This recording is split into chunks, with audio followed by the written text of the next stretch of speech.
Imagine it's minus 30 degrees. You have no modern clothes, your tribe hasn't eaten in days, and the fire, the only thing standing between you and death, just went out.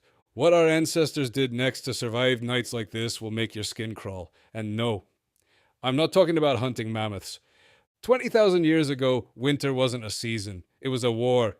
Temperatures dropped low enough to kill an unprotected human in under an hour. Food didn't just get scarce, it disappeared for weeks at a time. There was no grocery store, no stockpile, just whatever your body had stored and whatever you could find in a frozen wasteland that seemed to actively want you dead. Anthropologists studying bones from this era found something strange. Evidence of survival methods so extreme, so far from anything we consider normal, that for decades, scientists didn't want to publish what they'd found. Today, we're going to talk about it anyway. First, the blood. When prey was killed, nothing was wasted, and that included what was inside the animal. Blood is packed with iron, salt, and calories your body desperately needs in freezing conditions, and in an environment where every calorie could be the difference between life and death. Drinking it wasn't taboo, it was math. Second, the bones.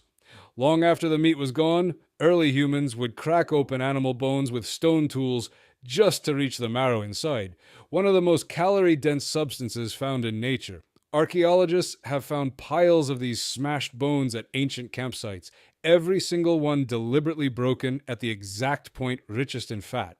And then there's the part that sounds like fiction but isn't. Freshly killed carcasses were sometimes used as shelter, not eaten yet, used. A large animal's body retains heat for hours after death. Early humans and later Arctic survivors alike would use that dying warmth to keep themselves alive through the coldest hours of the night, sometimes crawling partially inside a carcass just to make it to sunrise. At sites like El Cedron in Spain, researchers found ancient human bones with cut marks eerily similar to the ones found on animal remains from the same period. Marks consistent with butchery, not burial. It doesn't mean this was common. Most anthropologists agree it was rare and likely a last resort in the most extreme famines. Not a lifestyle, but a final option when literally nothing else was left. But the evidence is there, preserved in stone for thousands of years, and it tells us something uncomfortable. When the alternative is certain death, the human body doesn't ask permission, it just tries to survive.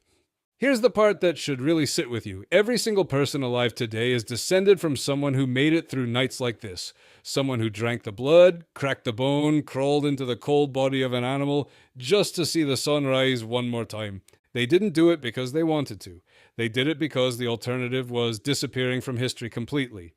And they refused to let that happen. And this wasn't even the worst winter had to offer. There's one survival method from this era we didn't cover today, because it's disturbing enough to deserve its own video. Subscribe now, because next time we're talking about what happened when the food ran out completely, and there was nothing left to hunt at all.